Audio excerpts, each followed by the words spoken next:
Hello, everybody. This is DJ Gerry. You know, the Beatles are perhaps the world's most cherished and favorite group of all time.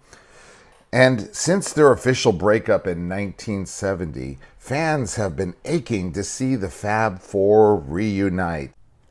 Today, we are going to go in search of Beatles reunions and collaborations.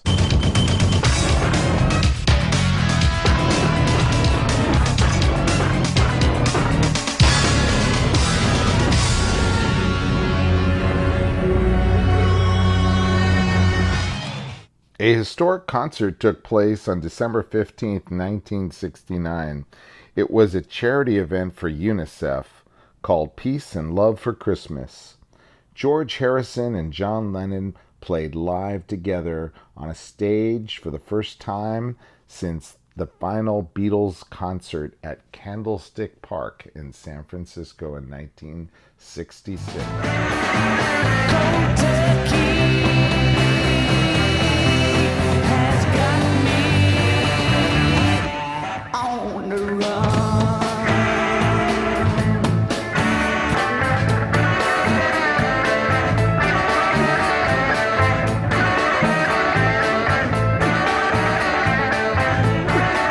In November of 1970, former Beatle George Harrison released one of his best albums ever called All Things Must Pass. This three-record set featured guest drummer Ringo Starr. On August 1st, 1971, George Harrison assembled a star-studded benefit concert for Bangladesh. The event brought George Harrison and Ringo Starr together on a concert stage for the first time since 1966.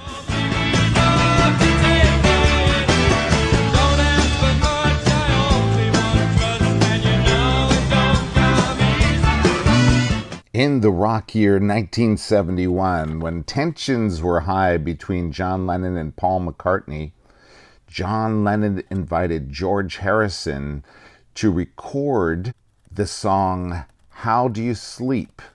This song featured George Harrison on slide guitar, and it was a scathing criticism of Paul McCartney. The only thing you done was yesterday.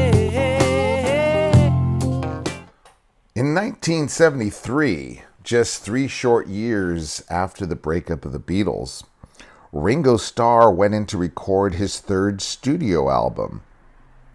And this album is noted for being the only project in which all 4 Beatles collaborated between the band's breakup in 1970 and the murder of John Lennon in 1980. Although they didn't work on the project simultaneously at any point, they were all featured on his album. On May 7th, 1973, George Harrison and Ringo Starr come together again to collaborate on George's album called Living in a Material World.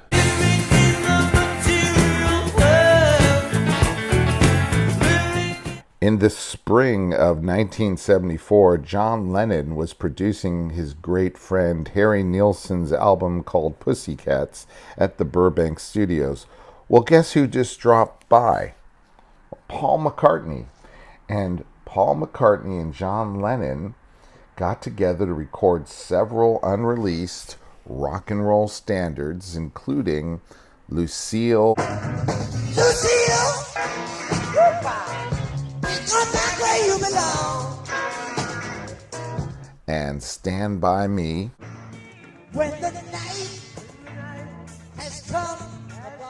This collaboration between Paul McCartney and John Lennon gave fans hope that the Beatles could finally put aside their differences and consider a full-blown Beatles reunion. Well, all 4 Beatles came together again in 1976 to work on and record on Ringo Starr's 5th album called Rotogravure. It seems that Ringo Starr was the catalyst that could bring all four Beatles together. Unfortunately, they didn't play on any one song. They played together and separately on different songs on the album. 7 months after Saturday Night Live producer Lorne Michaels offered the Beatles $3,000 to reunite on the show, George Harrison tried to take him up on it. Lennon said that he and McCartney were going to take a cab there, but they were just a little too tired, so George Harrison showed up on November 20th, 1976, in an episode that featured Harrison as musical guest as he showed off his comedic chops in a sketch. Harrison cynically confronted him about the money, only to be denied. George said, "I've come all this way." Harrison deadpans, and he said, "That's $3,000, that's the deal." And Lorne Michaels told him that all four Beatles would have had to show up to share the $3,000. But after Harrison called the NBC studios chintzy, Michaels then offered the Quiet Beatle $250 for saying the catchphrase, "Live from New York, it's Saturday night." In one of the show's greatest musical highlights, musical legend Paul Simon and George Harrison collaborated on gorgeous versions of 60s classics, including Here Comes the Sun and Homeward Bound. Where my music's playing home, where my love lies waiting silently for me.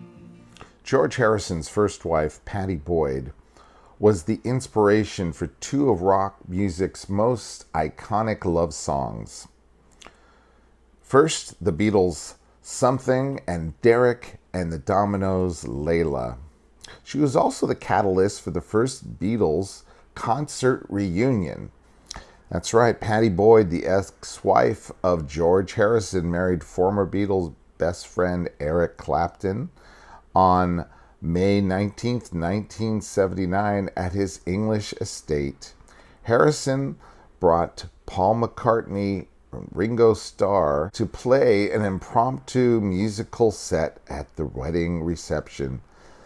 Those songs included renditions of Sgt. Pepper's Lonely Hearts Club Band, Get Back, and Lottie Miss Claudie. In the spring of 1981, just months after the tragic assassination of John Lennon, surviving Beatles George, Paul, and Ringo sang tribute to their fallen bandmate John Lennon in the song called All Those Years Ago.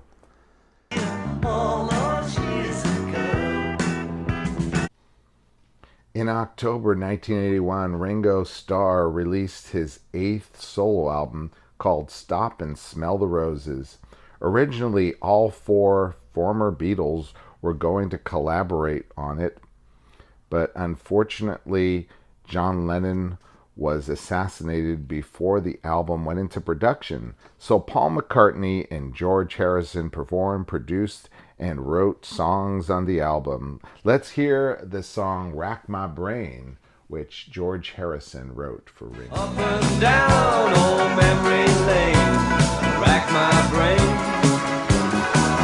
Ringo Starr joined Paul McCartney on his successful album called Tug of War, and 2 short years later, Ringo appeared in Paul McCartney's film Give My Regards to Broad Street. He also recorded a few songs on the soundtrack album.